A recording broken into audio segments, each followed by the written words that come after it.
Praise the Lord. ஆண்டவருடைய நாமத்துக்கு மகிமை உண்டாவதாக. Praise the Lord. Glory be to the name of the Lord. இந்த காலை வேளையிலேயும் மீண்டும் ஒரு முறை தேவ சமூகத்திலே கூடி கர்த்தருடைய முகத்தை தேட தேவன் கொடுத்த கிருபைக்காக கர்த்தரை நான் மனப்பூர்வமாய் ஸ்தோத்திரிக்கிறேன். I once again thank God wholeheartedly for the grace that the Lord has rendered to come to His presence to meditate His word. நம்முடைய தேவன் எவ்வளவு நல்லவர். How good is our God. இம்மட்டும் வழிநடத்தி வந்தார். The Lord has led us so far. இம்மட்டும் தாங்கி வந்தார். The Lord has carried us so far. அவருடைய கிருபை பெரியது. His grace is great. இன்றைக்கும் நம்மோடு பேசுவதற்கு தேவன் ஆயத்தமாய் இருக்கிறார். Even today the Lord is ready to speak with us. இன்றைக்கு நம்மோடு இடைப்படும்படி ஆவியானவரை நோக்கி பார்ப்போம். Let us look unto the Holy Spirit that He may minister with us today. Thank you, Lord. என் ஆத்தும நேசமேய்ப்பரே, என் உள்ளத்தின் ஆறுதலே, இன்னும் உம்மை கேட்டு சேரனா வாஞ்சையோடு சமீபிக்கிறேன்,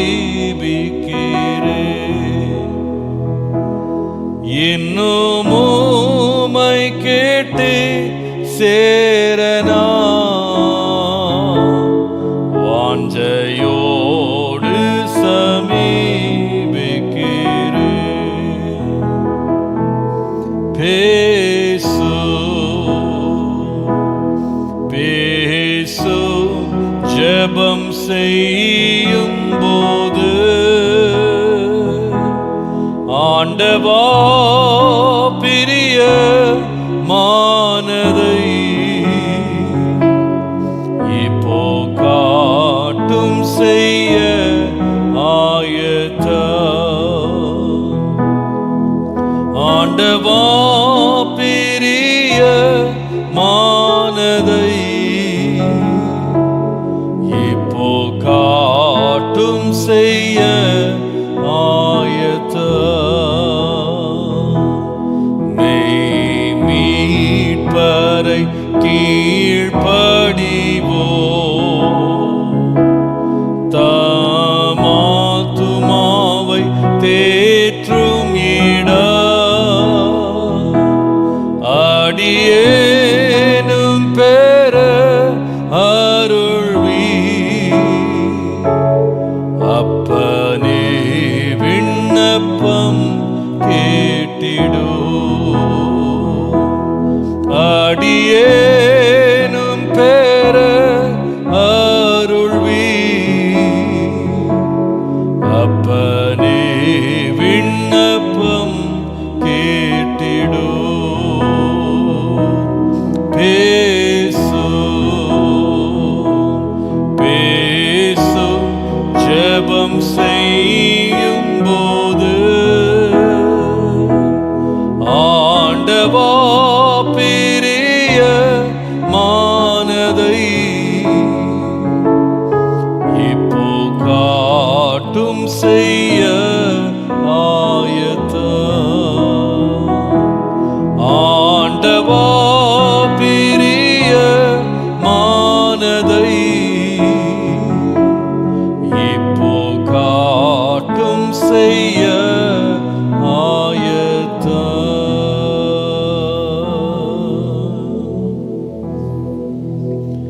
ஆண்டவரே பேசும் அப்பா.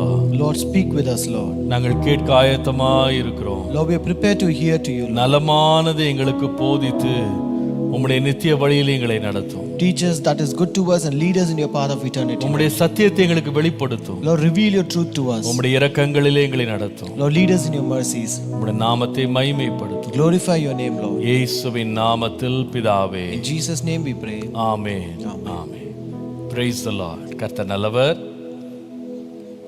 இந்த காலை வேளையிலே நாம் மீண்டும் நீதிமொழிகளின் தியானத்தை தொடர்ந்து தியானிக்க கர்த்தர் அளித்த கிருபைக்காய் கர்த்தரை நான் நன்றியோடு ஸ்தோத்திரிக்கிறேன். I once again thank God for giving us grace to meditate from the book of Proverbs this morning. கர்த்தருடைய அளவற்ற கிருபையினாலே இந்த நாளிலே நாம் 84வது தியானத்திற்குள்ளே நாம் வந்திருக்கிறோம். So by the grace of God we are entering into 84th devotion today. ஒவ்வொரு நாளும் ஆண்டவர் நமக்கு நல்ல ஆலோசனையை தந்து தேவன் தம்முடைய கிருபைகளால் தேவன் நம்மை தயவோடு நடத்தி வந்திருக்கிறார். The Lord is continuously giving us His good counsel and leading in His merciful ways. அவருக்கே எல்லா துதியையும் எல்லா கனத்தையும் எல்லா மகிமையும் நான் தேவனுக்கு மாத்திரம் நான் செலுத்துகிறேன். I give all glory, honor and praise to God alone.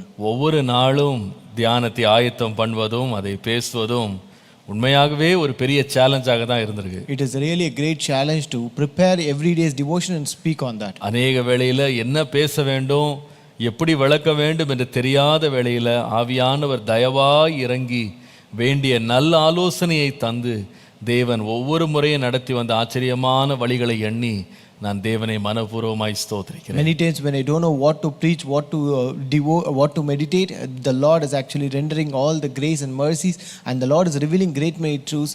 I thank God for all that கர்த்தர் revelation. இம்மட்டளித்த கிருபைக்காய் கர்த்தருக்கு ஸ்தோத்திரம். I thank God for the grace that the Lord has rendered so far. நீங்களும் சோர்ந்து போகாம தொடர்ந்து இதுல பங்கெடுக்கிறீங்க. And you are also not discouraged, but you're taking part in with much encouragement. நீங்கள் அநேகர் என்னிடத்துல ஃபோன் பண்ணி செய்திகளை அனுப்பி நீங்கள் கடிதங்களை அனுப்பி நீங்க பல விதங்கள்ல என்னை நீங்கள் உற்சாகப்படுத்துகிறீர்கள். இயேசுவின் நாமத்தில் உங்களுக்கு நன்றி சொல்லுகிறேன். And many of you also send your messages, you call me, you send mails, letters, and also encourage us. I thank you all in the name of Lord and Savior சில Jesus. வேளை அது சிறிய வார்த்தையா இருந்தா கூட எங்களுக்கு அது பெரிய உற்சாகமா இருக்கிறது. Sometimes it might be very small word, but it is really a great encouragement to us. கர்த்தர் தாமே உங்களையும் உங்கள் குடும்பங்களையும் ஆசீர்வதிப்பாராக. May the Lord bless you and your families. ஆண்டவருடைய அளவற்ற கிருபையினாலே நீதிமொழிகளின் புஸ்தகம் 3ஆம் அதிகாரம் 13ஆம் வசனத்திலிருந்து நாம் 20ஆம் வசனம் வரைக்கும் நம்ம தொடர்ந்து பல நாட்களாக தியானித்து கொண்டு வருகிறோம். By the grace of God, we are continuously meditating from the book of Proverbs chapter 3 verses 13 to 20 for many days.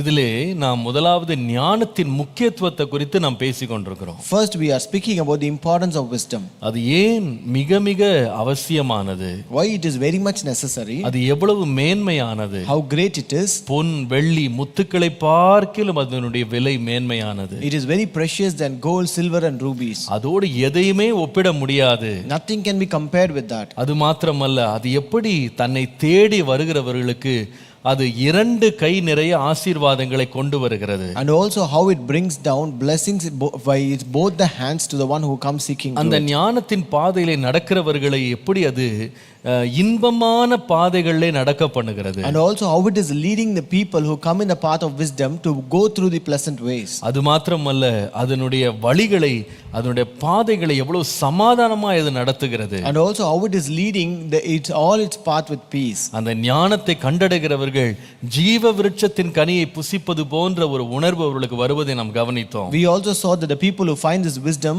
will have an experience of eating of the tree of life. அது மாத்திரமல்ல, இந்த ஞானத்திற்கு முன்னடையாளமாக நம்முடைய தேவனே நிறுத்தப்படுகிறார். And also our Jesus Christ is being set as an example for this wisdom. அவர் ஞானத்தினால் இந்த பூமியை ஸ்தாபித்து இந்த ஞானத்தினாலேயே அவர் அதை அஸ்திபாரப்படுத்தினார் என்று கவனித்துக் கொண்டிருந்தோம். We also saw that the Lord founded the earth and fixed the earth by his wisdom. கர்த்தருடைய நாமத்துக்கு மகிமை உண்டாவதாக. Glory be to the name of the Lord. நேற்றைக்கு ஆண்டவருடைய கிருபையினாலே இந்த 20ஆம் வசனத்திலே சொல்லப்பட்ட மெய் ஞானத்தை குறித்து நாம் கவனிக்க ஆரம்பித்தோம். By the grace of God, yesterday we saw from the verse 21 which speaks about true wisdom. மெய் ஞானத்தை என்று கவனிச்சோம். We saw sound wisdom or true wisdom. அப்போ மெய் ஞானம் ஒன்னு இருந்தா பொய் ஞானம் ஒன்னு இருக்கணும். So if there is something called true wisdom, there should be a false wisdom. அப்போ நம்ம நேற்றைக்கு உலக ஞானத்திற்கும் தேவ ஞானத்திற்கும் உள்ள வித்தியாசம் என்னன்னு கவனித்தோம். So yesterday we saw the difference between God's wisdom and world's wisdom. நான் சொன்னேன் நேற்றைக்கு உலக ஞானம் என்பது பகுத்து அறியாத ஒரு ஞானம். ஆனால் தேவனுடைய ஞானமோ ஒப்பிட முடியாத அல்லது நாம் புரிந்து கொள்ள முடியாத ஒரு உன்னத ஞானம். Yesterday I told you world's wisdom is an irrational wisdom, whereas God's wisdom is incomprehensible wisdom. நேற்றைக்கு நாம் இன்னொன்றை கவனித்தோம். உலக ஞானம் என்பது ஒரு குறைவான ஞானம், தரத்தில் குறைவான ஞானம். தேவனுடைய ஞானமோ அளவிட முடியாத ஞானம். And next we saw world's wisdom is inferior wisdom, whereas God's wisdom is infinite wisdom. மூன்றாவது நேற்று கவனித்தோம். உலக ஞானம் என்பது தற்காலிகமான ஒரு ஞானம். தேவனுடைய ஞானமோ முடிவே இல்லாத நிரந்தரமான ஞானம். And third we saw world's wisdom is interim wisdom, whereas God's wisdom is interminable wisdom. Interminable. டெர்மினேட்டே ஆகாது. அத போல ஒரு விஸ்டம் வந்து தேவனுடைய ஞானம். So it cannot be terminated. Such a kind of wisdom is God's இந்த wisdom. வசனத்தை ஆண்டவர் மறுபடியும் என்னை வாசிக்க வைத்தார். So the Lord made me to read this verse again. வாசிக்கலாம். நீதிமொழிகள் 3ஆம் அதிகாரம் 21ஆம் வசனம் பாருங்க. Proverbs chapter 3 verse 21.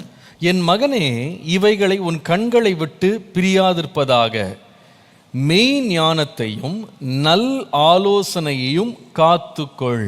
My son, let them not depart from your eyes. Keep sound wisdom and discretion. ரெண்டு காரியம் அங்க இருக்கு. There are two things here. ஒன்று வந்து மெய் ஞானம், One is sound wisdom. ரெண்டாவது வந்து நல்ல ஆலோசனை. The next one is discretion or good counsel. அப்போ ஆலோசனையில கூட நல்ல ஆலோசனைன்னு ஒன்று இருக்குமானா கெட்ட ஆலோசனைன்னு ஒன்று இருக்குன்றத நம்ம மறுக்கவே முடியாது. So therefore we cannot deny if there is something called good counsel, there should be something called bad counsel. அதை தான் நாம் சங்கீதம் 1ஆம் சங்கீதம் 1ஆம் வசனத்துல வாசிக்கிறோம். That's what we read in Psalm 1 and verse 1. துன்மார்க்கருடைய ஆலோசனையில் நடவாமலும். Not walk in the counsel of the ungodly. அப்போ ஆலோசனை கொடுக்கறவங்க எல்லாருமே பரிசுத்தவான்கள் சொல்லிட முடியாது. Therefore whoever gives counsel are not holy people. எல்லாருமே நல்லவர்கள்னு சொல்ல முடியாது. We cannot say everyone who counsels are good counselors. ஆலோசனை யார் கூட கொடுப்பானா துன்மார்க்கன் கூட ஆலோசனை கொடுப்பான். Even wicked and ungodly can also counsel us. அப்போ ஒருவன் துன்மார்க்கனா இருந்து ஆலோசனை கொடுத்தா அவனுடைய ஆலோசனை துன்மார்க்கமா தான் இருக்கும். So if a person is wicked and if he counsels, that will be a wicked counsel. ஒரு குருடன் வந்து இன்னொரு குருடனை வழிகாட்டவே முடியாது. A blind cannot lead another blind. ரெண்டு பேரும் போய் குழியில விழ வேண்டியதுதான். Both will fall into pit. துன்மார்க்கத்துல வாழ்றவன் நல்ல காரியங்களுக்கு எப்படி ஆலோசனை கொடுப்பான்? So how can a wicked give counsel for good things? ஒரு குடிகாரன் இன்னொருவனை குடிக்காதன்னு சொல்லி ஆலோசனை கொடுப்பானா? Can a drunkard counsel other person not to drink? சொல்லுங்க பாப்போம். அதனாலதான் அவனோட சேராதன்னு போட்டிருக்கு. That's why it says don't acquaint with him. நீ நிச்சயமா இவனோட வழிகளை நீ கற்றுக்கொள்வாய். Surely you will learn his ways. அப்போ ஆலோசனையில கூட தேவன் விரும்புகிறது என்னன்னு சொன்னா நல்ல ஆலோசனையை நீ வந்து உன்னை விட்டு நீ விளக்கவே கூடாது, உன் கண்களை விட்டு விளக்க கூடாது, அதை நீ காத்து கொள்ள வேண்டும். Therefore in counsel also the Lord desires that we should keep this good counsel and that should not depart from our eyes. நாம் ஏற்கனவே ஒரு முறை ஆலோசனையை பற்றி நாம ஒரு தியானத்துல நம்ம கவனித்திருக்கிறோம். We have already meditated about this counsel in another devotion. நம்முடைய வாழ்க்கையில ஆலோசனை மிக மிக அவசியமானது. Our counsel is very very essential for our life. ஆலோசனை இல்லாத இடங்களிலே ஜனங்கள் விழுந்து போவார்கள் என்று சொல்லி நீதிமொழிகள் 11:14 வாசிக்கிறோம். And in Proverbs 11:16 we read where there is no counsel people will fall. ஆனால் அநேக ஆலோசகர் இருந்தால் அங்கே சுகம் உண்டாகும் என்று வாசிக்கிறோம். And we also read that where there is many counselors there is always a healing. கர்த்தருடைய நாமத்திற்கு மகிமை உண்டாவதாக. Glory be to the name of the Lord. நீதிமொழிகள் 15:22 வாசிக்கும்போது if you read Proverbs 15:22 ஆலோசனை இல்லாமையால் எண்ணங்கள் சித்தியாமற் போகும், ஆலோசனைக்காரர் அநேகர் இருந்தால் அவைகள் உறுதிப்படும். 15:22 Without counsel purposes are disappointed, but in the multitude of counselors they are established. கர்த்தருடைய நாமத்திற்கு மகிமை உண்டாவதாக. Glory be to the name of the Lord. நீதிமொழிகள் 24:6 வாசிக்கும்போது தமிழ்ல விசேஷமா ஆலோசனைக்காரர் அநேகரால் ஜெயம் கிடைக்கும்னு போட்டிருக்கு. In Proverbs 24:6 it says in multitude of counselors there is safety. தமிழ்ல வந்து ஜெயம் கிடைக்கும். In Tamil it is like there is victory. அப்போ சுகம் கிடைக்கும், there is safety. அப்போ ஆலோசனையினால எண்ணங்கள் வந்து உறுதிப்படும். And because of counsels your purposes are established. ஆலோசனைக்காரரால் ஜெயம் கிடைக்கும். And through counselors you will receive victory. எல்லாருக்குமே ஆலோசனை தேவை. So everyone needs counsel.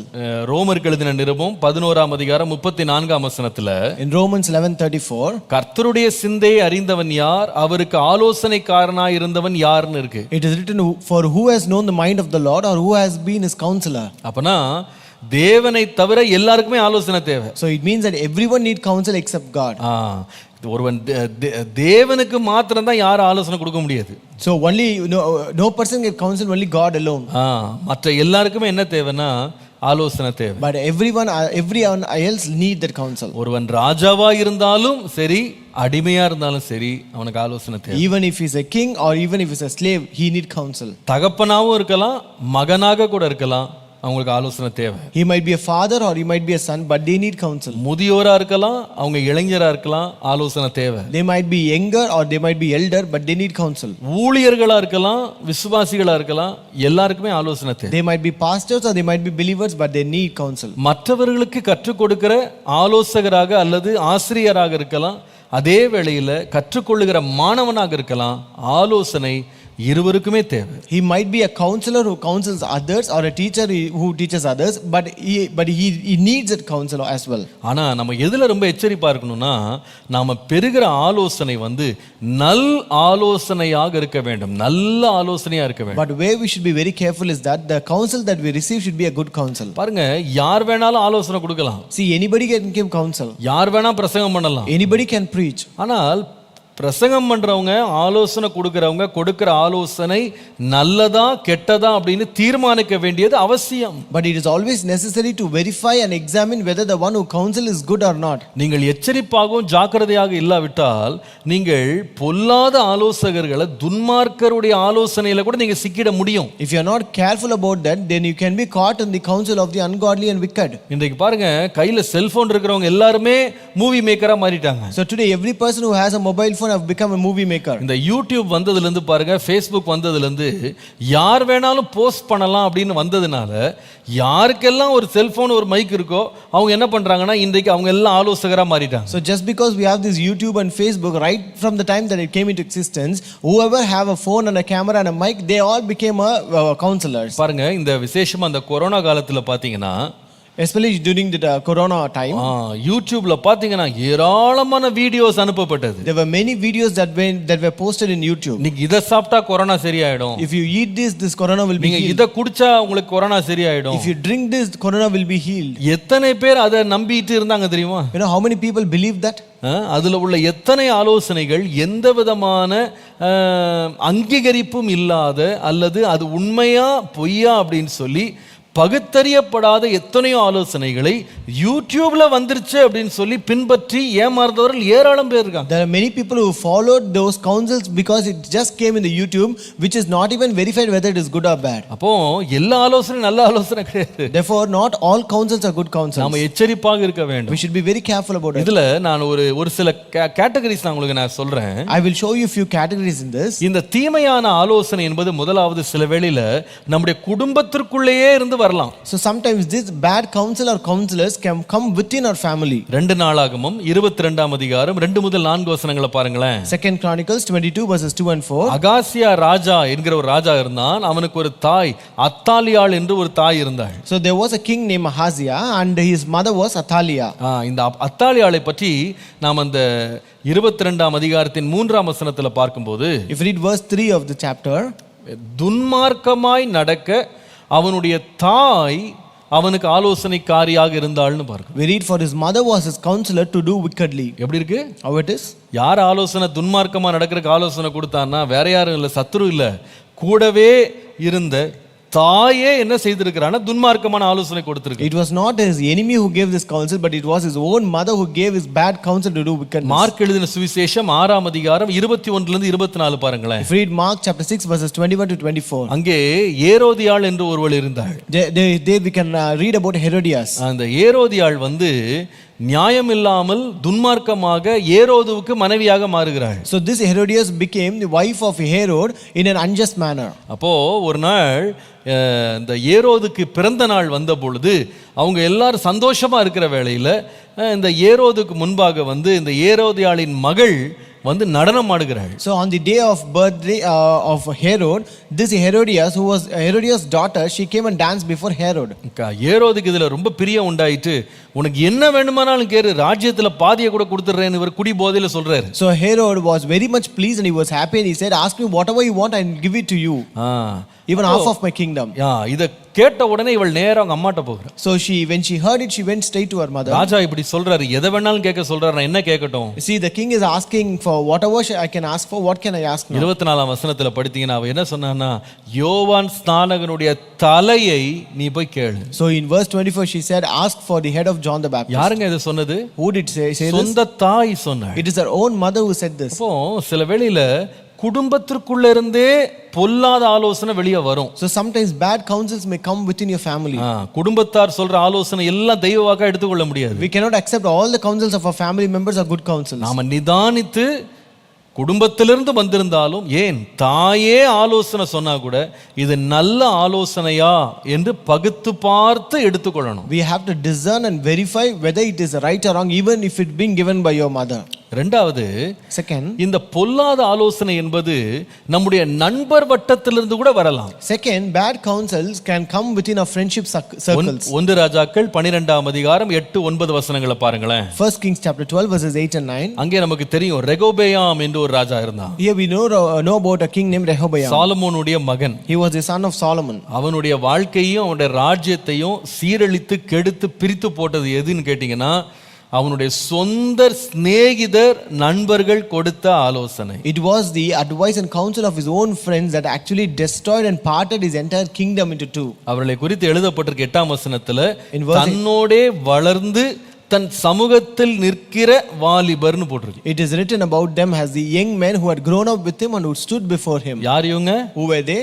இவனோடே வளர்ந்தாங்க. He grew up with him தன்னுடைய சமூகத்திலே வந்து நின்னாங்க. and they stood before him. அவர்களிடத்துல கேட்ட ஆலோசனையினால ராஜ்யமே ரெண்டா போயிடுச்சு. Just because he got counsel from them, his kingdom was parted into two. அவனுடைய மகிமையெல்லாம் இழந்து போனான். He lost all his glory. அவனுடைய வல்லமை இழந்து போனான். He lost his power. அவனுடைய ராஜ்யம் பாத்தீங்கன்னா கடைசி வரைக்கும் ஒன்னா சேரவே இல்லை. His kingdom was not united until the end. கர்த்தருடைய நாமத்துக்கு மகிமை உண்டாவதாக. Glory be to the name of the Lord. நண்பர்கள்ட்ட வர்ற ஆலோசனையை கூட நாம ரொம்ப ஜாக்கிரதையா நிதானிச்சு தான் எடுக்கணும். So we should handle very carefully even the counsels if come from our friends. சில பிள்ளைங்க சொல்லுவாங்க என் ஃப்ரெண்டு சொல்லிட்டாங்க, அவங்க சொன்னது கண்டிப்பா நல்லது தான் இருக்கும். Some people will say, see, my friend has told this and it should be always right. Friend சொல்லிட்டாங்களா, அதுதான் தெய்வ வாக்கு. If it is being told by friend, then it is told by God. ஓ, என் ஃப்ரெண்டு அங்க வர சொல்லிட்டாங்க, என் friend இந்த சப்ஜெக்ட் எடுக்க சொன்னாங்க, என் ஃப்ரெண்டு படிக்க சொன்னாங்க, என் ஃப்ரெண்டு இப்படி இருக்க சொன்னாங்க, என் ஃப்ரெண்டு அப்படி இருக்க சொன்னாங்க. அதையே பின்பற்றி போய் அநேகர் சில வேளையில நிதானிக்காததுனால முடிவில் தங்களுக்கு வேதனையை சம்பாதித்து கொண்டவர்கள் ஏராளமான பேர். Just because their friends have told, my friend told to do this, my friend told to select this course, my friend told to do this and that, come here and come there. So just because they don't discern or verify whether it is right or wrong, many people have lost their life and destroyed it. எல்லா ஃப்ரெண்ட்ஸும் பொல்லாதவங்க நான் சொல்லல. So I don't mean that all friends are bad. குடும்பத்தார் எல்லாரும் பொல்லாதவர்கள் நான் சொல்லல. I don't mean all family members are wrong. அது எங்கிருந்து வந்தாலும் அதை நிதானித்து பகுத்தறிந்து வேத வசனத்தோடு ஒப்பிட்டு இந்த ஆலோசனை நல்ல ஆலோசனையா என்று நாம் நிதானிக்காம நாம் ஆலோசனை எடுத்துக்கொள்வோமானால் அது நமக்கு ஆபத்தாக கூட முடியலாம். No matter wherever it may come from, but unless you verify it, you analyze it and you compare it with the word of God, and if you don't accept it in the way whether it is right or wrong, then it is always bad. கர்த்தருடைய நாமத்திற்கு மகிமை உண்டாகும். Glory be to the name of the Lord. மூன்றாவது, இந்த தீமையான ஆலோசனை எங்கிருந்து கூட வர முடியும்னு கேட்டீங்கன்னா உலகத்துல பிரபலமானவர்கள் கொடுக்கிற ஆலோசனை கூட சில வேளை மோசமான ஆலோசனையா இருக்கலாம். And third one, bad counsels can also come from people who are famous in this world. 2 Samuel 16:23 பாருங்க. 2 Samuel 16:23. அந்நாட்களில் அகித்தோப்பேல் சொல்லும் ஆலோசனை எல்லாம் தேவனுடைய வாக்கை போல இருந்தது. And in those days the advice of Ahithophel was as if one had inquired at the oracle of God. அப்படியே அகித்தோப்பேலின் ஆலோசனை எல்லாம் தாவீதுக்கும் இருந்தது, அப்சலோமுக்கும் அப்படியே இருந்தது. So was all the advice of Ahithophel both with David and with Absalom. யார் இவரு? Who was he?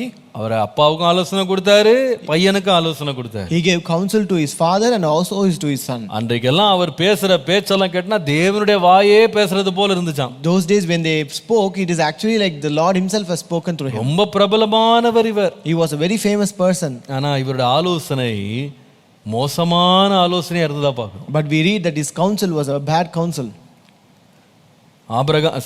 தாவீதினுடைய குமாரனாகிய அப்சலோமுடைய வாழ்க்கையை ஒரு சாபக்கேடான வாழ்க்கையாக, தன்னை தண்டனைக்கு நேராகவும் அழிவுக்கு நேராய் கொண்டு போன ஒரு வாழ்க்கையாக மாற பண்ணினதற்கு முக்கிய காரணம் யாருன்னா இந்த Ahithophel. This Ahithophel was the important reason for the destruction and the perishment of the life of Absalom and to bring a great curse upon his life. கர்த்தருடைய நாமத்துக்கு மகிமை உண்டாவதாக. Glory be to the name of the Lord. ரொம்ப ஜாக்கிரதையா இருக்கும். We should be very careful. நமக்கு ஆலோசனை கொடுக்கிறவங்க எவ்வளவு பிரபலமா இருக்கலாம். No matter how famous would be people who counsel us. இந்த ஆலோசனை நல்ல ஆலோசனையா, whether it is good counsel, உண்மையாகவே தேவனிடத்திலிருந்து வர்ற ஆலோசனையா, is it really coming from God, இது கர்த்தர் அங்கீகரிக்கிற வார்த்தையா, is it a word that is being acknowledged by God, நிதானிக்க வேண்டும். we have to analyze. நான் எப்பவுமே சொல்வேன், நீங்க யாரையுமே இந்த ஹீரோ வர்ஷிப் பண்ணவே பண்ணாதீங்க. I tell you, no, don't ever do hero worship to anybody. நான் உங்களுக்கு ரொம்ப தாழ்மையா சொல்றேன், I humbly tell you, நான் சொல்றதுக்காக யாரும் மன வருத்தப்படாதீங்க. and please don't mistake me or நீங்க என்னுடைய வாயிலிருந்து வர்ற வார்த்தையை நீங்க ரொம்ப கனம் பண்றீங்க எனக்கு தெரியும். I know that you honor the words that come from my mouth.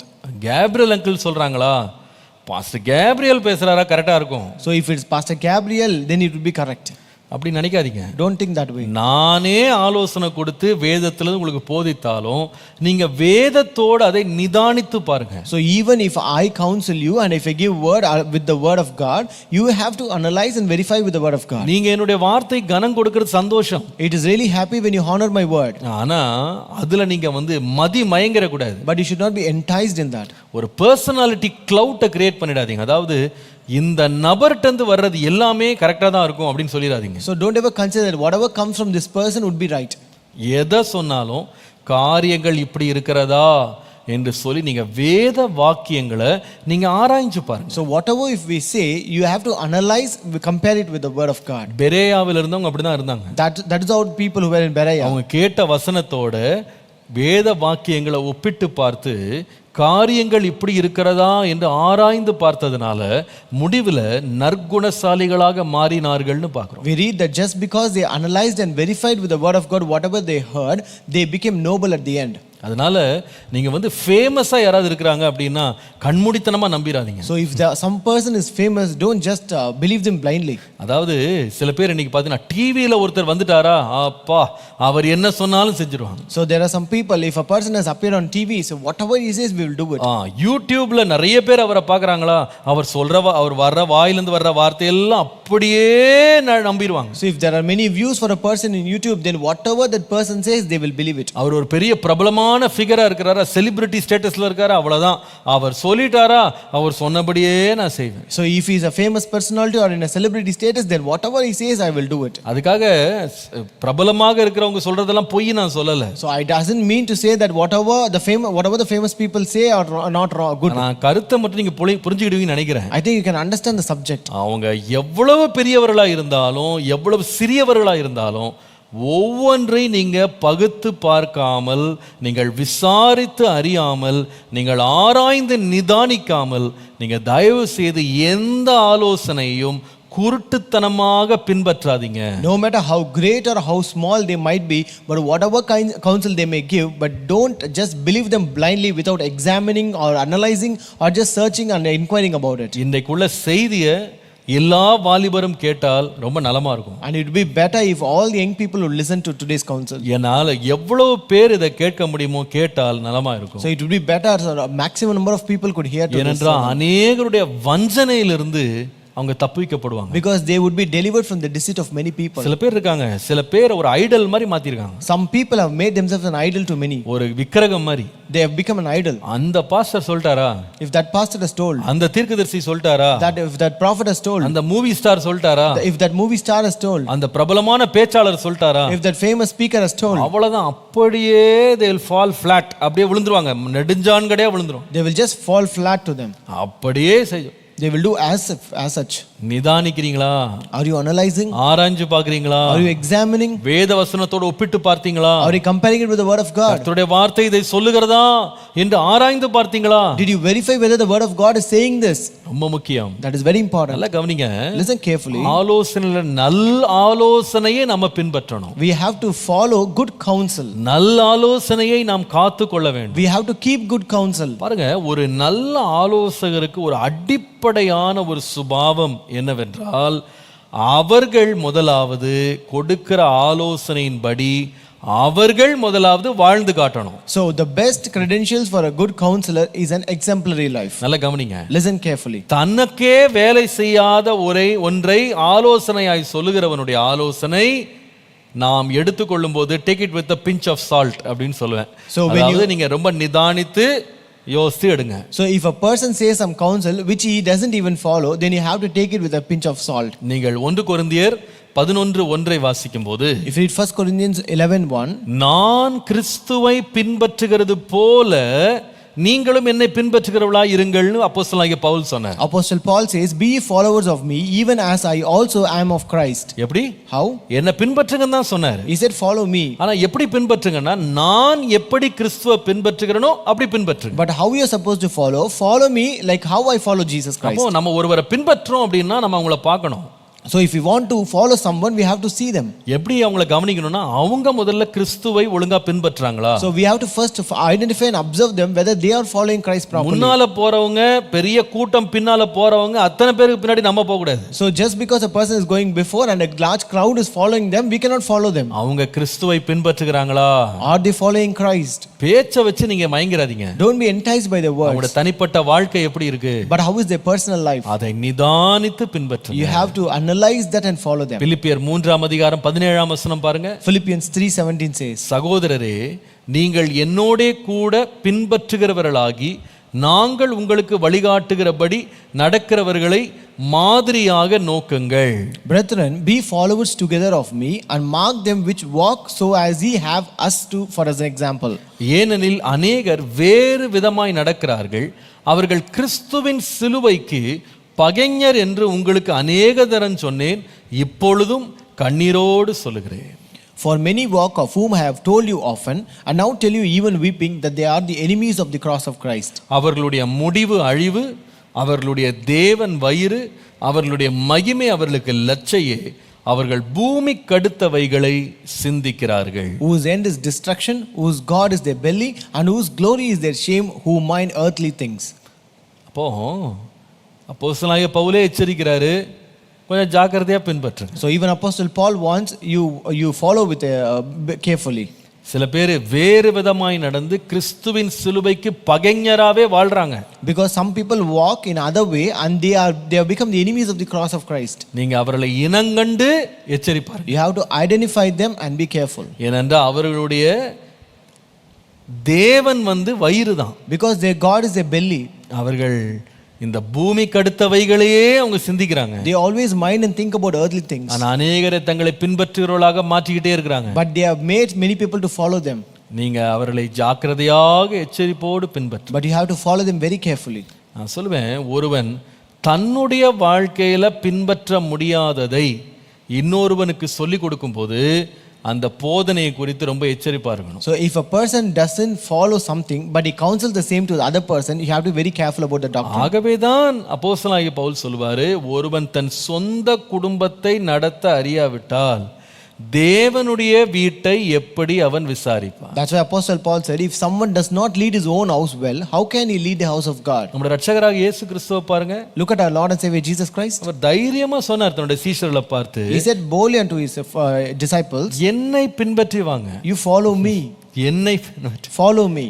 அனுதினமும் அவரை பார்த்தாங்க, அவரை பின்பற்றினாங்க. They saw him every day and they followed him every day. ஒன்றையுமே அவர் மறைத்து வாழல. He did not conceal anything. ஒவ்வொரு காரியத்தையும் தன்னையே அவர் மாதிரியாக வைத்தார். In everything he set himself as an example. தன்னுடைய சீஷர்களுடைய பாதங்களை கழுவிட்டு சொன்னாரு, எஜமானாகிய நானே உங்கள் பாதங்களை நான் கழுவுனேன், நீங்களும் ஒருவருடைய பாதங்களை ஒருவர் கழுவ வேண்டும் என்று சொல்லி உங்களுக்கு நான் மாதிரியை வச்சிருக்கிறேன் அப்படின்னு சொன்னார். When he washed the feet of his disciples, he said, as a master I wash your feet, so also you should also wash your feet, and I set an example for that. அதாவது தன்னை போதகர் என்று இயேசு முன்னிறுத்தினது தம்முடைய போதகத்தினால மாத்திரமல்ல, தம்முடைய வாழ்க்கையினாலேயே அதை முன்னிறுத்தினார். So the Lord did not set him as a teacher only by his qualification, but also by the quality of his character. 1 பேதுரு 2ஆம் அதிகாரம் 21ஆம் வசனம் பாருங்க. If you read 1 Peter 2:21, இதற்காக நீங்கள் அழைக்கப்பட்டும் இருக்கிறீர்கள், ஏனெனில் கிறிஸ்துவும் உங்களுக்காக பாடுபட்டு நீங்கள் தம்முடைய அடிச்சுவடுகளை தொடர்ந்து வரும்படி உங்களுக்கு மாதிரியை பின் வைத்து போனா. For even hereunto were ye called, because Christ also suffered for us, leaving us an example that you should follow his steps. என்ன வைத்துட்டு போனாரு? What did he leave behind? மாதிரி, ஒரு எக்ஸாம்பிள், ஒரு எடுத்துக்காட்டை தன்னுடைய வாழ்க்கையின் மூலமாகவே வைத்துட்டு போனார். He set an example through his life. அதனால தான் நீங்கள் மத்தேயு 11:29 வாசிக்கும் போது, That's why if you read Matthew 11:29, வருத்தப்பட்டு பாரம் சுமக்கிறவர்களே நீங்கள் எல்லாரும் என்கிட்ட வாங்கன்னு கூப்பிட்டாரு. so he called all who labor and who are heavy laden, come to me. அதுல அவர் முக்கியமா சொன்ன வார்த்தை என்னன்னா, But what he emphasized நான் there, சாந்தமும் மனத்தாழ்மையுமா இருக்கிறேன், என்னிடத்தில் நீங்க கற்றுக்கொள்ளுங்கன்னு சொன்னார். he said, I am meek and lowly in heart, learn from me. கர்த்தருடைய நாமத்துக்கு மகிமை உண்டாகும். Glory be to the name of the Lord. இந்த 4 சென்டென்ஸை தயவு செய்து எல்லாம் எழுதி கொள்ளுங்க. Everyone write down this 4 sentences. நான் ஸ்கிரீன்லயும் போட சொல்லியிருக்கேன். I asked them to display on screen. Number 1, do not give importance to attire over attitude. ஒருவருடைய குணநலன் அல்லது மனத்தன்மையை விட அவர்களுடைய அலங்காரமான உடைகளை கண்டு கவர்ந்து மயங்கி விழ வேண்டாம். இன்னொரு விதமாய் சொன்னால், ஒருவருடைய சுபாவத்தை பார்க்கிலும் ஒருவர் போட்டிருக்கிற வஸ்திரத்தை வைத்து, வெளித்தோற்றத்தை வைத்து நீங்க அவர்களுக்காக விழுந்துடாதீங்க, அது அதிகமாக கனம் பண்ணாதீங்க. So it means that, in other words, don't give much respect based upon their outer attire or outer appearance over attitude. ரெண்டாவது நான் சொல்லுவேன், don't give importance to beauty over brains. ஒருவருடைய சிந்தனை திறனை பார்க்கிலும் ஒருவருடைய அழகையும் வசீகரத்தையும் அதிகமாக நீங்க மேன்மைப்படுத்தாதீங்க. அவர்களுடைய ஞானம் ரொம்ப முக்கியமே தவிர அழகை வைத்துக்கொண்டு ஒருவரை நீங்க என்ன பண்ணாதீங்க, மேன்மையாக நினைக்காதீங்க. Number 3, don't give importance to charisma over character. ஒருவருடைய சுபாவங்கள் அல்லது ஒருவருடைய குணத்தை பார்க்கிலும் ஒருவருடைய வசீகரத்திற்கு நீங்க தயவு செய்து முக்கியத்துவம் கொடுக்காதீங்க. வெளியே இருக்கிற புறம்பான அலங்கரிப்பு ஒரு நாள் மறைஞ்சு போயிடும்.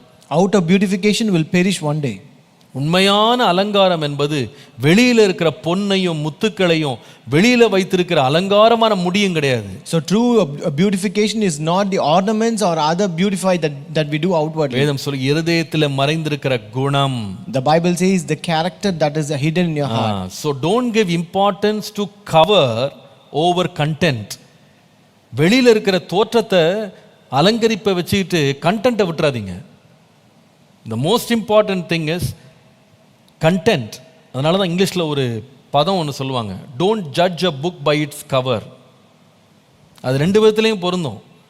சில வேளையில் பார்த்தீங்கன்னா சில புக் வந்து ரொம்ப அலங்காரமாக இருக்கும், உள்ள ஒரு சரக்கு இருக்காது. Sometimes a book might be very beautiful on the top, the cover will be very beautiful, but there will be no content in it.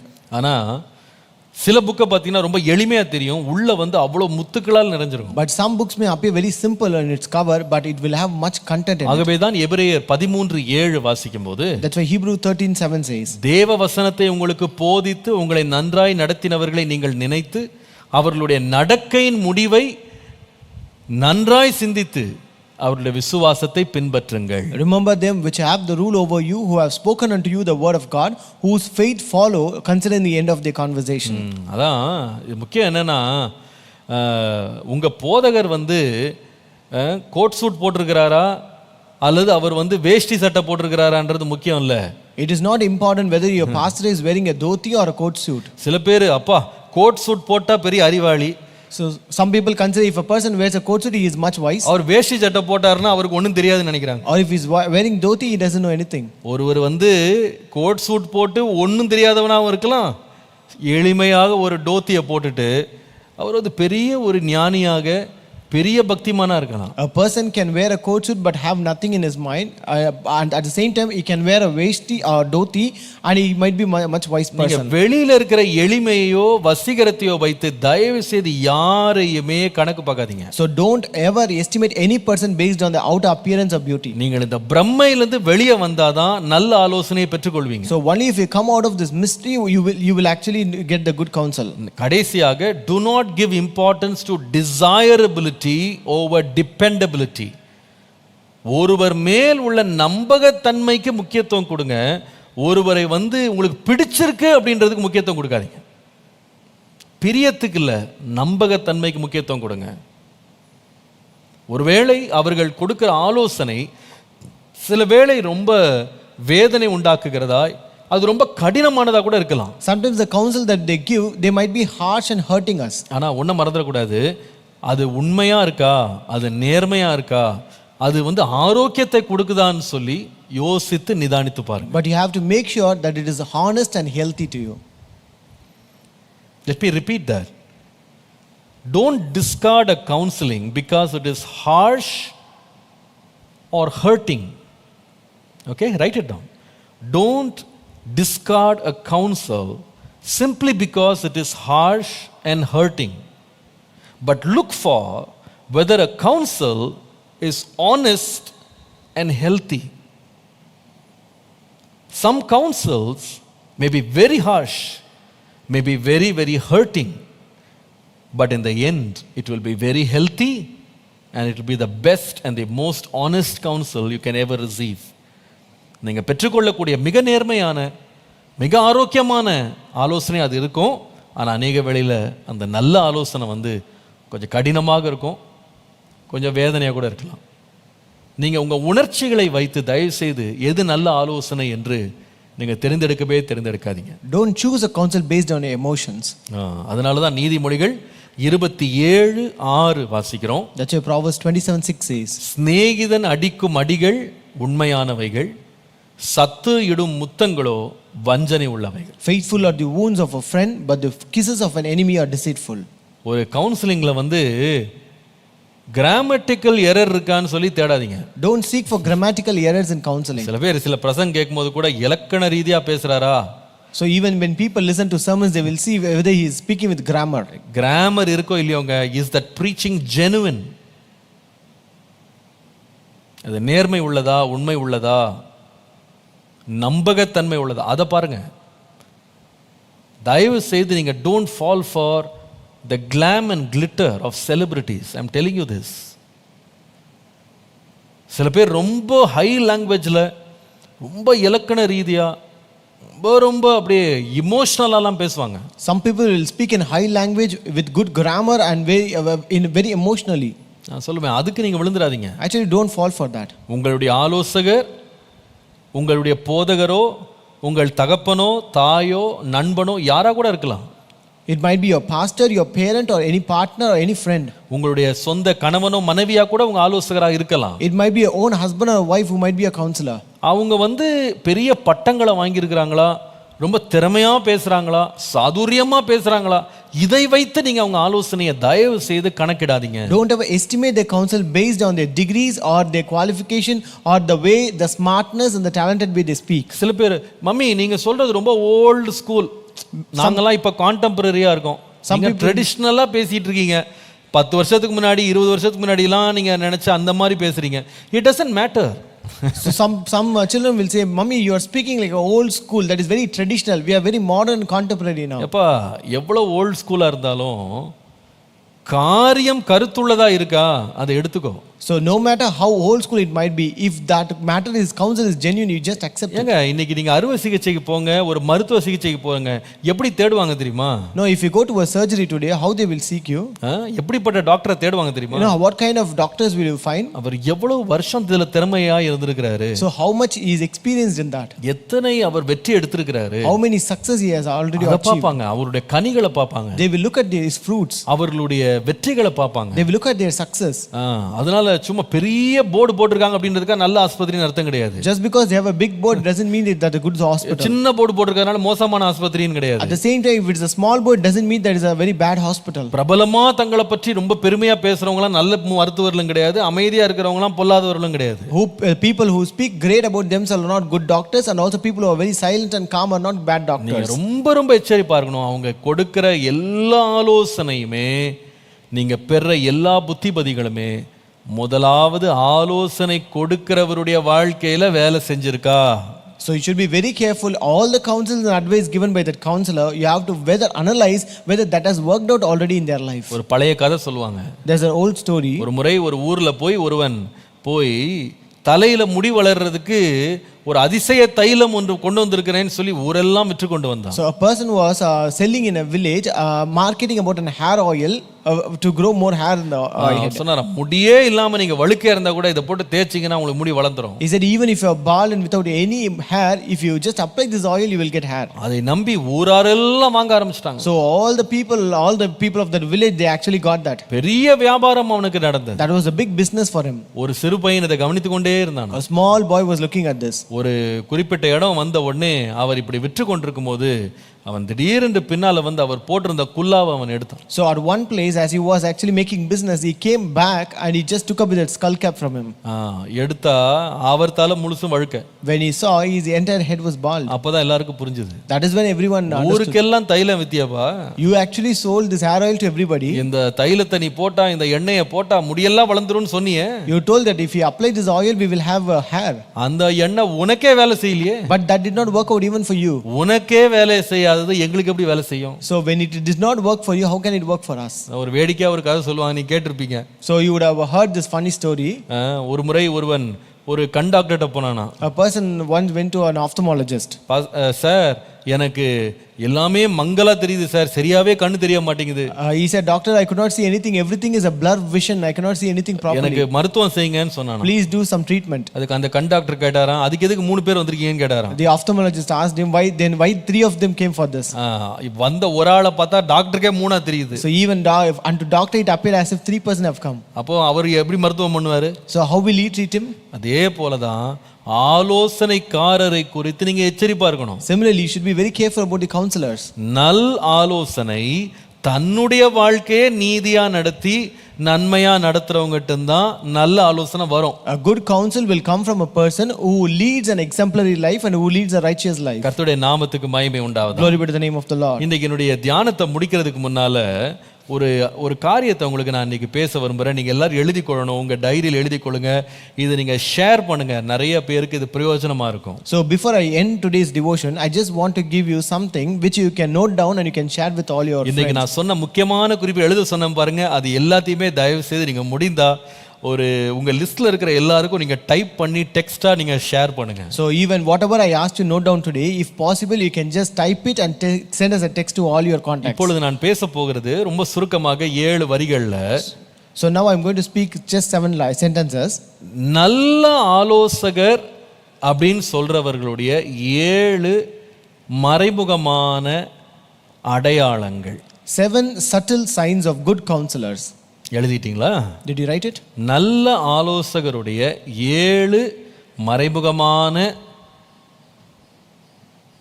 அடையாளங்கள். 7 subtle signs of good counselors. சரி, 7 காரியம் எழுதிக்கலாமா?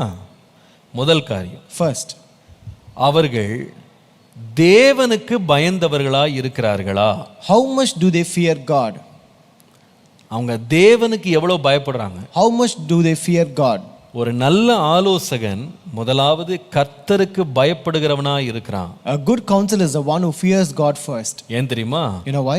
கர்த்தருக்கு பயப்படுதல் தான் ஞானத்தின் ஆரம்பம். Because the fear of the Lord is the beginning of wisdom. கர்த்தருக்கு பயப்படுறது தான் ஒருவனை தீமையை விட்டு விலக்கும். Only if you fear God, that will make him to depart from evil. கர்த்தருக்கு பயப்படாத எவ்வளவு பெரிய ஒரு ஆலோசகனா இருந்தாலும் அவனுடைய வார்த்தைகளை குறித்து நீங்க ரொம்ப ரொம்ப எச்சரிப்பா இருக்கணும். No matter how great he might be, but if he doesn't fear God, you should be very careful about his words. கர்த்தருடைய நாமத்தை வீணுல வழங்குறவங்க, தேவனை ரொம்ப அசட்டை பண்றவங்க, கடவுளை ரொம்ப துச்சமா பேசுறவங்க, என்னமோ இவர் பக்கத்துல உட்கார்ந்து இருக்கிற ஒரு அசிஸ்டன்ட் மாதிரி பேசுறாங்க பாருங்க, 100 அடி தள்ளி நில்லுங்க. So if a person actually speaks or confess the name of God in vain, or he just despise the Lord as if he considers God as his assistant, you have to be away from him. தேவனை ஒரு சிரிப்பான ஒரு பொருளாக, ஒரு விளையாட்டான பொருளாக, ஏதோ இவர்களுடைய கூட்டாளியை போல வைத்துக்கொண்டு ஆண்டவருடைய நாமத்தை அசட்டை பண்ற எந்த ஆலோசகனிடத்திலேயும் நீங்க சர்வ ஜாக்கிரதையா இருங்க. You should be very careful with such counselors who just despise the name of God, who just consider God as a funny sport, and you have to be very away from them. அவர்கள் கண்ணில் தேவ பயம் இல்லை என்றால் அவங்க தேவனுக்கு நேரா நம்மளை நடத்தவே மாட்டாங்க. If there is no fear of God in their eyes, they will not lead us towards God. நம்மை தீமையை விட்டு விலக்கவே மாட்டாங்க. They will not make us to depart from evil. அவங்க வாயிலிருந்து எவ்வளவு தேன் வடியலாம். No matter how much honey may just flow from their mouth. But if they don't have the fear of God in their eyes, they cannot guide anyone in righteousness. அவ்வளவுதான். கர்த்தருக்கு பயப்படுகிற பயம் இல்லாதவன் தானும் தீமைக்கு விலக மாட்டான், மக்களுடைய தீமையிலிருந்து அவளை விலக்கவே மாட்டான். A person who don't fear God, he himself will not depart from evil and will not help others to depart from evil. Second very important sign of a good counselor, ஒரு நல்ல ஆலோசகனுடைய இரண்டாவது அடையாளம் என்னவென்றால், how do they treat their family? அவர்களுடைய குடும்பத்தை அவர்கள் எவ்வாறு நடத்துகிறார்கள்? எழுதிட்டீங்களா? அவருடைய குடும்பத்தை அவங்க எப்படி நடத்துறாங்க? How do they treat their family? ஒரு கனமுள்ள ஒரு மதிப்பிற்குரிய ஒரு கவுன்சிலர் வந்து தன்னுடைய குடும்பத்தின் மேல் அவன் கவனமுள்ளவனாக நல் ஒழுக்கத்தோடு வாழுகிறவனாக இருக்கிறான். A good counselor will be much concerned about his family and live with a disciplined life.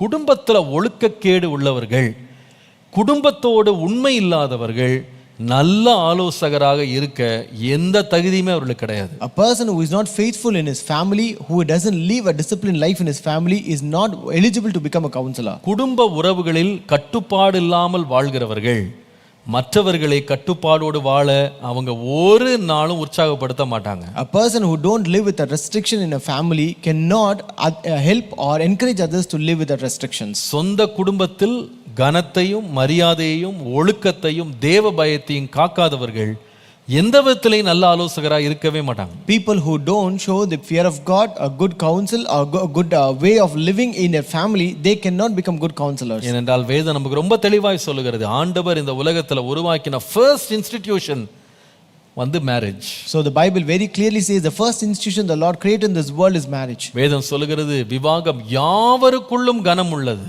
The Bible says marriage is honorable in all. அந்த திருமணத்தை, அந்த குடும்பத்தை, அந்த விவாகத்தை கனம் பண்ணாத ஒருவன் நல்ல ஆலோசகனாக இருக்கவே முடியாது. A person who doesn't honor that marriage or that life or that family cannot become a good counselor. அவங்க எவ்வளவு பட்டம் வேணா வாங்கியிருக்கலாம், no matter he may have many degrees, அவங்க எவ்வளவு அனுபவசாலின்னு சொல்லலாம், no matter he may say that he is experienced, சொந்த ஃபேமிலியில உண்மை இல்லாதவர்களை நீங்கள் தயவு செய்து நல்ல ஆலோசகர் என்று எடுத்துக்கொள்ளாதீங்க. But people who are not faithful in their family, you cannot accept them as good counselors. சில பேர் பார்த்தா தங்களுடைய மனைவியை விட்டு பிரிஞ்சிருப்பாங்க, தங்களுடைய மனைவியை அடிப்பாங்க, எல்லா பொல்லாப்பையும் செய்வாங்க, ஊருக்கு வந்து எப்படி குடும்பம் நடத்தணும்னு போதிப்பாங்க. Some people will be separated from their wife, they will beat their wife, they will actually torment their wife, but they will preach others that how you are supposed to live with their wife. அந்த அவங்க வந்து நல்ல ஆலோசனை கொடுக்கவே முடியாது. They cannot give you good counsel. தேவன் கனம் பண்ணினதை அவங்க கனம் பண்ணாதவர்களா இருக்கிறாங்க. They are people who don't honor what God has honored. அவர்களை நீங்க ஆலோசகர் என்ற பட்டியல்ல எடுக்க கூடாது. You cannot add them in the list of counselors. மூன்றாவது, Third, how do they manage fame? புகழ்ச்சியை அவர்கள் எவ்வாறு கையாளுகிறார்கள்?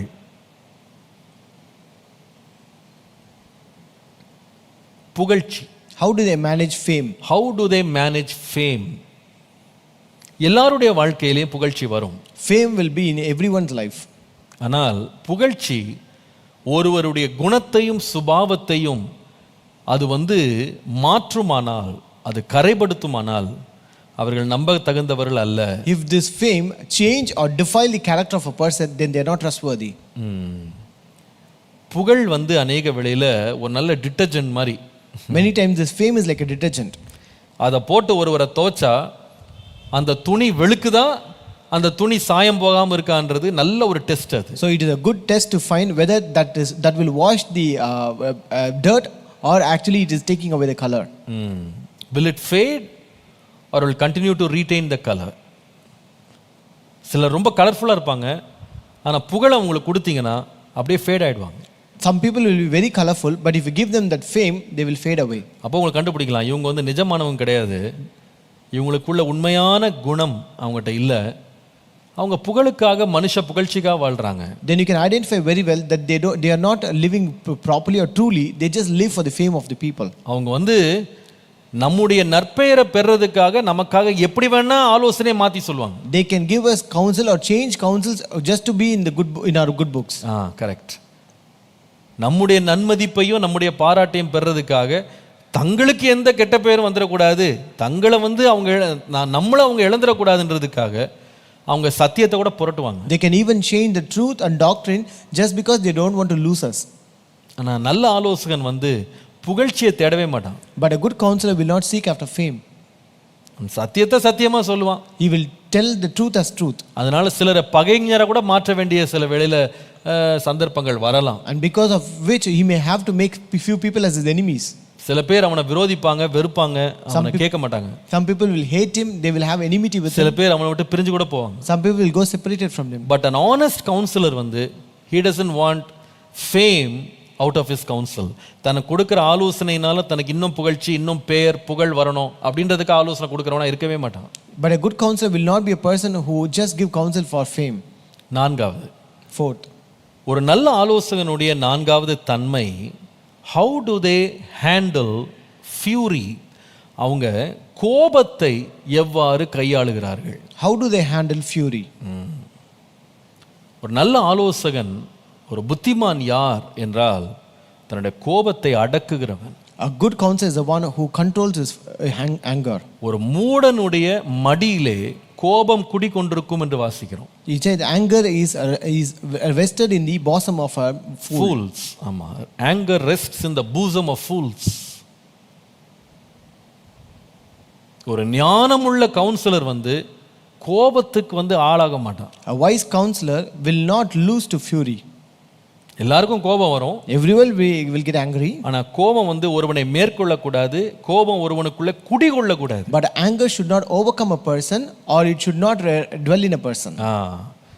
சூரியன் அஸ்தமிக்கிறதுக்கு முன்பாக உன் கோபம் தனிய கடவுள். Let your anger quench before the sun sets. ஆனால் கோபக்காரனாகவே ஒருவன் வாழுகிறான்னா அவன்கிட்ட போய் தோழனாகவும் இருக்காது, அவன்கிட்ட போய் ஆலோசனையும் கேட்காது. But if a person is always hot-headed, you don't get counsel from him, you don't be his partner. சில பேர் வந்து கோபக்காரர்கள்ட்ட போய் ஆலோசனை கேட்டு தங்களுடைய வாழ்க்கையை சீரழிச்சவங்க இருக்காங்க. There are people who receive counsel from people who are very angry and they have just spoiled their life.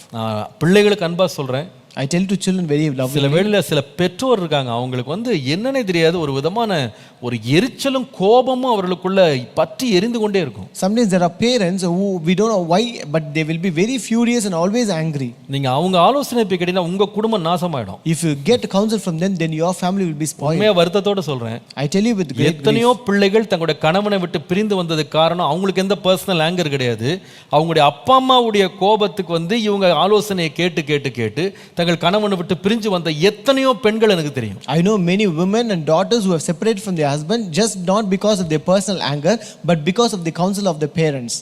நான் சொல்லுகிறது எச்சரிப்பா எடுத்துக்கொள்ளுங்க. Just take it this as a warning. இதை கேட்டுக்கொண்டிருக்கிற யாராவது பிள்ளைங்க நீங்க அப்படி இருப்பீங்களானா உங்களை கொஞ்சம் ஆராய்ஞ்சு பாருங்க. If there are any people or any children of this sort, just analyze yourself and see. உங்களுக்கு கோபம் எப்பவுமே தணிஞ்சிருக்கும், நீங்க மன்னிச்சிருப்பீங்க. So your anger would have cooled already, you have already forgiven them. ஆனா அப்பா அம்மாவுடைய கோபம் காரணமே இல்லாம இன்னும் பற்றி எரிஞ்சிக்கிட்டே இருக்கும். But the anger of the parents, just because of no reason, it is still kindling and it's burning. அது உங்களுடைய குடும்பத்தையே கெடுத்து கொண்டிருக்கலாம். That might be spoiling your entire family. அந்த விஷத்துக்கு இடம் கொடுக்காதீங்க. You don't give room for that poison. கர்த்தருடைய நாமத்துக்கு மகிமை உண்டாவதாக. Glory be to the name of the Lord. நல்ல கோபக்கார நண்பன்ட்ட போயிட்டு ஆலோசனை கேட்காதீங்க. Don't ever get counsel from a very angry friend. அவன் கோபத்துல சொல்லுகிற ஆலோசனைகள் மூடத்தனமாக இருக்கும். His counsel that in anger would be very foolish. எச்சரிப்பாக இருக்க You வேண்டும். should be very careful. ஐந்தாவது, Fifth, ஒரு நல்ல ஆலோசகன் இடத்துல நாம பார்க்க வேண்டிய ஐந்தாவது அடையாளம் என்னன்னா, how do they handle their finances? அவர்களுடைய பொருளாதாரத்தை, பணத்தை எவ்வாறு அவர்கள் கையாளுகிறார்கள்? how do they handle their finances? அவங்க பண ஆசைக்காரராக இருக்கிறார்களா? Are they a lover of monies? அவர்கள் அளவிற்கு அதிகமாக அவங்க வந்து செலவழிக்கிறவர்களா இருக்கிறாங்களா? Or do they lavishly spend? அவர்கள் பேராசை உள்ளவர்களா இருக்கிறாங்களா? Or are they gluttons? greedy பெருந்தீனிகளா இருக்கிறார்களா? Or are they gluttons? இது வந்து வார்னிங் பெல்ஸ் நமக்கு. பணத்தை வந்து சரியாய் கையாளாத அவனுடைய லைஃப் வந்து இன்னொருவனுக்கு நல்ல ஆலோசகனாய் அவனை மாற்றவே மாற்றாது. A person who doesn't handle his finances properly, he cannot become a good counselor to others. ஏன்னா அவங்க ஆலோசனையினுடைய முடிவு எப்படி இருக்கும்னா, எவ்வளவு சம்பாதிக்கலாம், எவ்வளவு லாபம் பார்க்கலாம், இதுதான் அவங்களுடைய இன்டென்ஷனாவே இருக்கும். So because the end of the counsel will be how much we can earn from them, what would be the gain out of that. அவங்ககிட்ட போய் நீதியையும் நீங்க வர்ற நன்மையையும் நீங்க கேட்டீங்கன்னா நீதியை விட்டுருவாங்க, நன்மையை தான் தேடுவாங்க. So if we ask about the righteousness and goodness from them, they will leave this righteousness, they will only seek after goodness. நான் சொல்றது ரொம்ப கருத்தோட நான் சொல்றேன். I'm telling with much moral. அவங்ககிட்ட வந்து நீங்க வந்து இதில் வர்ற லாபம் என்ன, இதில் வர்ற நீதி என்ன, நியாயம் என்னன்னு கேட்டிங்கன்னா, நீதி நியாயம்லாம் இல்லாட்டி பரவாயில்லப்பா, லாபம் என்னன்னு பாருன்னு சொல்லுவாங்க. If you ask them what is the righteousness or just that we get, or what is the profit that we get, they will just ask you to skip that righteousness and choose gain alone. இப்படிப்பட்டவர்கள் எப்படி இருப்பாங்கன்னு சொன்னா, நீதியையும் நியாயத்தையும் விற்று போடுறதுக்கு ரெடியா இருப்பாங்க. So they would be people who are ready to sell this righteousness and just. So ஒரு நல்ல ஆலோசகன் இதில் எச்சரிப்பா இருக்கணும். அந்த நல்ல ஆலோசனை கேட்கும்போது எச்சரிப்பா இருக்கணும். A good counselor should be very careful in that. When you receive counsel, you should be careful in this. Number 6, ஆறாவது அடையாளம். The sixth sign. Who are their friends? அவர்களுடைய நண்பர்கள் யார்? அவர்களுடைய நண்பர்கள் யார்? Who are their friends? ஒரு நல்ல ஆலோசகன் என்று ஒருவரை நாம தீர்மானிக்க வேண்டும் என்றால் அவங்கள சுற்றி இருக்கிற நண்பர்கள் யாருன்னு கொஞ்சம் ஆராய்ஞ்சு பார்க்கணும். If you want to decide a person as a good counselor, you have to analyze about his friends around him. தமிழ்ல சொல்லுவாங்க பாருங்க, இனத்தோடு தான் சேரும். So they will tell birds of the same feather flock together. will flock together. அதான் ஒருத்தர் சொன்னாரு, உன் நண்பன் யாருன்னு சொல்லு, உன்னை நான் யாருன்னு சொல்றேன்னாரு. That's why a person said, tell me your friend, I will tell you who you are. ஒரு முறை ஒரு போதகர் பேசுறதை நான் கேட்டேன். அவர் சொன்னாரு, 20 ஆண்டுகள் கழித்து நீ எப்படி இருப்பா என்று உன்னை நீ பார்க்க வேண்டுமானால் கண்ணாடியில் போய் பார்க்காது, உன்னால் நீ அதை கண்டுபிடிக்க முடியாது. உன் நண்பனை போய் பார், உன் நண்பன் எப்படி இருக்கிறானோ அப்படிதான் நீ இருப்ப. So a pastor once spoke this and I heard this. If you want to know how you will be after 20 years, don't look at the mirror, but just look at your friend. You will be the same as he is. அதாவது நீங்க யாரை ரொம்ப appreciate பண்றீங்களோ, யார் உங்களை ரொம்ப influence பண்றாங்களோ அப்படிதான் நீங்க இருப்பீங்க. So whomsoever you appreciate or whoever will influence you, you will be the same as like that ஒரு person. நல்ல ஆலோசகன்ட்ட நீங்க தேட வேண்டியது, who do they hang out with? யாரோட அவங்க ரொம்ப பழகுறாங்க, யாரோடு ஜோடி சேர்றாங்க, யாரோடு அவங்க தங்களை அடையாளப்படுத்திக்கிறாங்க, யார் அவர்களுக்கு ரொம்ப நெருங்கிய நண்பர்களா இருக்காங்க, அவங்க தான் அவங்க. So you can easily identify a good counselor by his friends, who is friends, whom will he hang around, whom he is with, acquainted with much. கடைசியாக At last, number 7, the subtle sign of good counselors, ஏழாவது கடைசி, how much are they faithful in small matters? சிறிய காரியங்கள்ல அவங்க எவ்வளவு உண்மையா இருக்கிறாங்க. how much are they faithful in small matters? Very important sign to look for in a good counselor. ஒரு நல்ல ஆலோசகர்கள்ட்ட தேட வேண்டிய ஒரு காரியம் என்னன்னா, சின்ன காரியங்கள்ல அவங்க எவ்வளவு உண்மையா இருக்கிறாங்க. So just you have to find for this sign how much they are faithful in small matters. பாருங்க, someone said a small thing is a small thing, but faithfulness in small things is a big thing. சின்ன காரியம் தான், ஆனா சின்ன காரியத்தில் உண்மையா இருக்கிறது பெரிய காரியம். ஏசு சொன்னார், கொஞ்சத்தில் நீ உண்மையா இருந்தால் அவன் அதிகத்துக்கு எப்படி இருப்பான்? அதிகாரியா இருப்பான். Jesus said, if you are faithful in little thing, he will be ruler of many. நம்ம வாழ்க்கையில கொஞ்சத்துல கூட உண்மை உள்ளவர்களை தேடணும். We should always seek for people who are faithful in even small தமிழ்ல matters. சொல்லுவாங்க பாருங்க, ஒரு பானை சோறுக்கு ஒரு சோறு பதம்னுவாங்க. சின்ன வார்த்தை, சின்ன claims, small words, small conversations, small promises. Do they keep it? அவங்களால அதை உண்மையா இருக்க முடியுதா? அதை காப்பாற்றுறாங்களா? சின்ன வார்த்தையில், சின்ன வாக்குத்தத்தங்களில், வாக்குறுதிகளில் அவங்க உண்மையாக இருக்காங்களா? இல்லையா? Don't trust them. they are not worthy to be trusted. நம்முடைய வாழ்க்கையில் நல் ஆலோசனை தேவை. We need good counsels in our life. ஆலோசனை என்பது தீமையும் இருக்கு, தீமையான ஆலோசனை, துன்மார்க்கருடைய ஆலோசனையும் இருக்கு. So when you say counsel, there are also wicked and ungodly counsels. நாம நல்ல ஆலோசனையை தேடி போகணும். But we have to seek good counsel. 7 காரியம் சொன்னேன், எப்படி ஒரு நல்ல ஆலோசகனை கண்டுபிடிப்பது. I told you 7 signs to find good counselors. 7 கேள்வி, 7 questions. முதலாவது, First, அவங்க எவ்வளவு தேவனுக்கு பயப்படுறாங்க? how much do they fear God? எவ்வளவு தேவனுக்கு பயப்படுறாங்க? How much do they fear God? ரெண்டாவது, Second, அவங்க தங்க சொந்த குடும்பத்தை எப்படி நடத்துறாங்க? how do they treat their family? மூன்றாவது, Third, அவங்க எப்படி புகழ்ச்சியை அவங்க கையாளுறாங்க? how do they manage fame?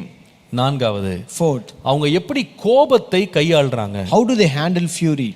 ஐந்தாவது, Fifth, தங்களுடைய பணத்தை, தங்கள் பொருளாதாரத்தை எப்படி கையாளுகிறாங்க? how do they handle their finances?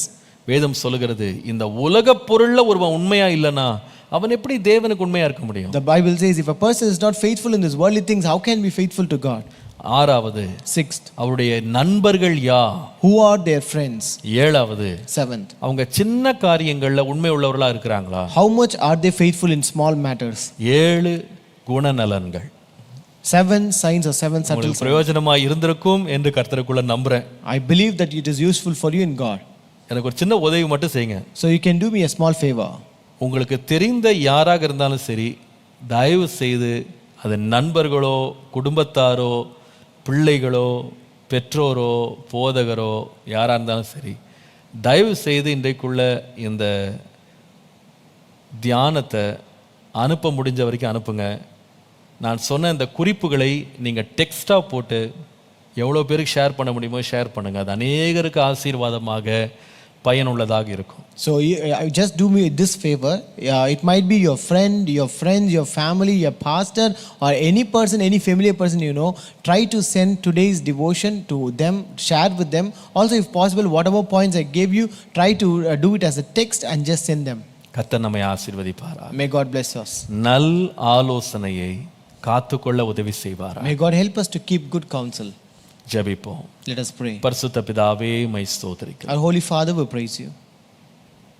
மெய் ஞானத்தையும் நல் ஆலோசனையும் காத்துக்கொள்ள கிருபை தார். Lord, give us grace to keep sound wisdom and good counsel. இந்த நல்ல ஆலோசனை எங்களை காக்கட்டும், எங்களை வழிநடத்தட்டும், எங்களை உயர்த்தட்டும். Lord, let this counsel, good counsel, keep us, lead us and exalt us. ஆண்டவரே, பொய்யான மாயான தீமையான துன்மார்க்க ஆலோசனைகளுக்கு எங்களை தயவு செய்து விலக்கிக் கொள்ளும். Lord, keep us away from this bad counsels of the ungodly and wicked, Lord. ஆண்டவரே, Lord, உம்முடைய சித்தத்தை எங்கள் வாழ்க்கையிலே நிறைவேற்ற அதற்கு நேராக எங்களை வழி நடத்தும். Lord, lead us towards fulfillment of your will in our life, Lord. கேட்ட ஒவ்வொருவரையும் ஆசீர்வதி. Bless everyone who have heard this sermon. எச்சரிப்போடும் ஜாக்கிரதையோடும் வாழ கிருபை தார். Give us grace to live with that warning and caution. இயேசுவின் நாமத்தில் பிதாவே. In Jesus' name we pray. Amen.